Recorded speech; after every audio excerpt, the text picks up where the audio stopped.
faire dans le cadre du coaching, c'est une vidéo qui va parler de l'objectif. Quand on fait une formation de coaching, pour être coach, et qu'on commence à avoir des clients, on vérifie vite que 80% des missions qui nous sont confiées sont des missions « je veux réaliser mon rêve ». C'est-à-dire, je veux, à partir de la situation présente, aller vers la situation désirée, définition du coaching. Au milieu, il y a des étapes qu'il faut franchir. Donc, l'objectif est capital. L'avantage, c'est qu'il n'y a pas un objectif qui est plus grand que l'autre. Le vrai objectif qu'on doit défendre, qu'on doit accompagner, c'est l'objectif de notre client, celui qui veut vraiment. Et c'est là où ça se complique. Parce que les objectifs ont plusieurs aspects, et quelques-uns sournois. Et ça, c'est très important de le savoir au départ, autrement vous vous confrontez à ce que vous avez, ou tous, on a tous vécu des objectifs qu'on s'était fixés, qu'on n'a jamais atteints. Voilà, et on va vers l'échec. Comme notre boulot, c'est pas d'aller vers l'échec et qu'on n'est pas des kamikazes, on doit de toute façon à chaque objectif aller vérifier à travers des outils, une grille, ce que je vais vous dire là, vous parler de ça pour vous montrer qu'on peut y arriver, mais il y a quelques précautions à prendre. La première des précautions, c'est de vérifier si l'objectif de notre client n'est pas une fuite. Ce qui veut dire que bien souvent, on se met en quête d'un objectif ou on saisit un objectif au vol dans notre vie parce que la situation présente qu'on est en train de vivre et qu'on ne supporte plus, il faut la fuir à n'importe quel prix. Alors quand on part sur des petits objectifs qui n'ont pas de conséquences derrière dans le cadre d'un échec, c'est dommage, mais ça c'est réparable. Il y a des situations qui sont beaucoup plus compliquées que ça. La solitude à combattre est un objectif pour beaucoup de gens. J'en ai marre d'être seul ou seule. J'ai besoin de partager ma vie avec quelqu'un pour des tas de raisons. Les officielles, c'est que je m'ennuie. Les officieuses, c'est que pour qui je suis dans cette société, si je n'ai pas une compagne ou un compagnon avec moi, qui laisse supposer qu'on existe dans la vie pour quelqu'un, on est quelqu'un sur lequel on peut s'attarder, etc., etc. Ça, c'est plus inconscient, rarement admis, mais en attendant, c'est le premier des problèmes, celui-là. Au point que combien de personnes se mettent par défaut avec un partenaire? Combien de personnes tombent amoureux ou amoureuses presque instantanément et trouvent à son partenaire les meilleures qualités du monde? Bien sûr, ça peut être que comme ça, sinon on arrête de suite. Mais notre désir de fuir la situation de merde dans laquelle on se trouve nous oblige à nous mentir et trouver quelqu'un d'extraordinaire. Bien qu'il y ait une phrase que j'aime beaucoup là-dedans, par rapport à ce genre de situation, qui dit « Méfiez-vous, parce qu'un balai neuf, ça balaye toujours bien. » Mais il y en a certains qui perdent les poils très vite. Voilà, c'était une petite plaisanterie sur le sujet, mais il peut devenir dramatique. Parce que gaspiller sa vie à passer avec quelqu'un parce qu'on a simplement peur d'être seul, qui peut se compliquer par le fait qu'on n'arrive plus à lui dire qu'on veut arrêter, c'est pas ce qu'on peut faire de mieux. Donc ça pourrait être un objectif de fuite. Pas tous, quelquefois ça se passe bien, mais en général, il faut quand même aller le vérifier. Parce que des fois, il vaut mieux être seul que mal accompagné. Mais quand on en a pris conscience, la solitude est plus facile à passer. Voilà. Le deuxième, c'est la différence qu'il y a entre désir explicite et un désir implicite. Le désir explicite, il est tout simple.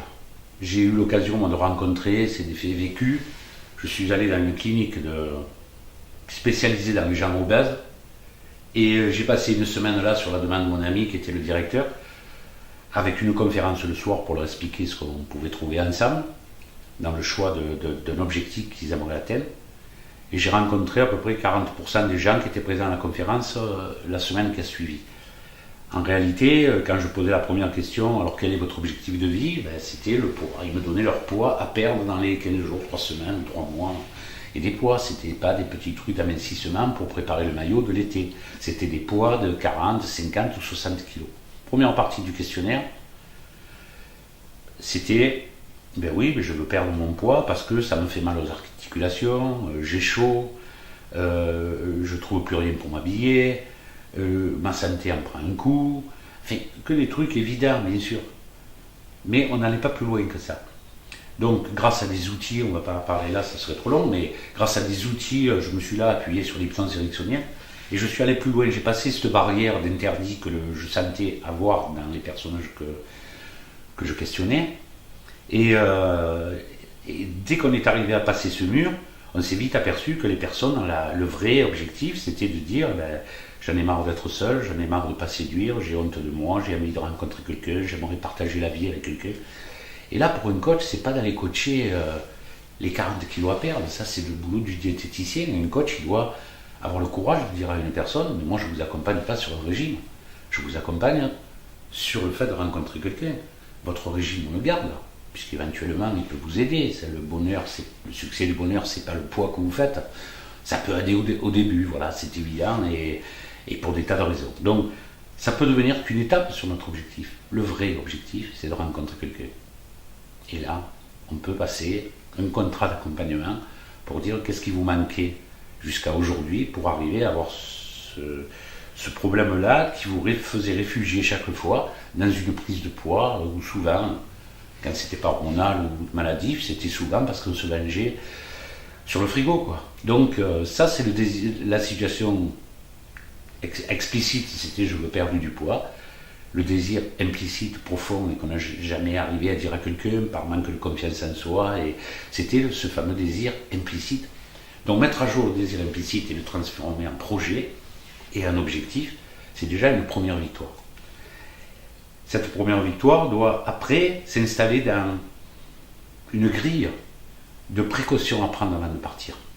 Alors, mon formateur de l'époque, en fin des années 90 du siècle dernier, c'est vieux déjà, qui s'appelle David Lefrançois et qui est le coach réputé en France et voire à l'international, qui fait beaucoup d'émissions télé, qui a une chaîne YouTube fabuleuse à écouter, c'est quelqu'un d'extraordinaire que j'aime beaucoup. En parle dans une vidéo, il explique bien, et c'est le critère de passer son objectif sur un mémotechnique qui s'appelle SMART, S-M-A-R-T, comme le nom de la voiture. Et déjà, à l'issue de ce petit travail qu'on peut faire ensemble, et là je ferai du travail là-dessus, je rentrerai dans le détail, on arrive déjà à situer son projet et à le rendre plus accessible, parce qu'on a réfléchi, on n'est pas parti la tête baissée, on n'est pas parti... voilà, on a joué le rôle du cascadeur. Le cascadeur, il fait beaucoup de cascades, il prend beaucoup de risques, il prend tout ça, mais ils sont calculés, et rarement il est pris par des accidents, et il arrive à traverser tout ça parce qu'il a fait ce qu'il fallait faire. Alors qu'un amateur qui va s'amuser à faire ça et faire un peu le mariole le soir parce qu'il veut rouler les mécaniques, il va se cratcher.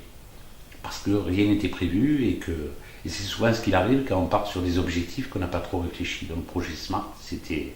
Mais pas que. Il explique aussi, et je les applique moi dans mes entrevues et dans mes ateliers coaching, il applique aussi tous les pièges à éviter.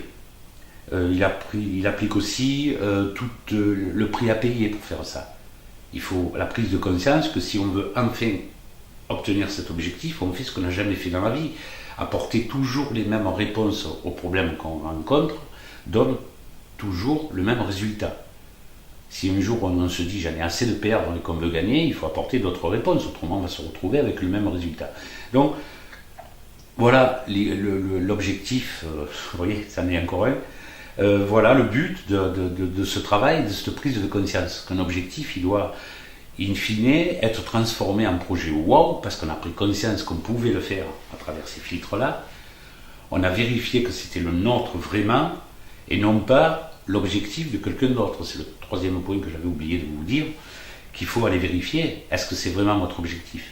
Est-ce que c'est pas, au fond de vous, qu'est-ce que ça aurait plu à mes parents que je fasse ça? Ou ça, je ne peux pas me le dire, je ne peux même pas l'exprimer, parce que si mes parents pensaient qu'avec les efforts qu'ils ont fait pour que je puisse faire ça, et la volonté qu'ils avaient de faire ça, j'allais faire autre chose. C'est impossible. C'est votre verdict, mais ce n'est pas la réalité, ce n'est pas la vérité. Donc, l'histoire de l'objectif fera appel à beaucoup d'outils que j'aurai l'occasion de décliner dans différentes vidéos, et donc c'était la première que je voulais vous parler. J'espère qu'elle est assez claire et j'espère que vous avez compris qu'on ne prend pas un objectif à la légère. Un objectif, c'est du temps, c'est la situation présente vers la situation désirée, et en général, la situation désirée, c'est le bonheur. Donc, être être heureux quelque part dans sa vie, c'est être arrivé à atteindre des objectifs. Une seule condition, c'est que ce soit vraiment le nôtre, et pas celui de quelqu'un d'autre. Voilà. J'espère que ça a été quelques mots qui vous ont rassuré en vous montrant qu'on pouvait aller vers un objectif, qu'on pouvait se mettre en marche, qu'on était largement à la hauteur de pouvoir l'atteindre, mais qu'il fallait respecter quelques règles, et le coaching apporte ces règles-là. À bientôt. Merci.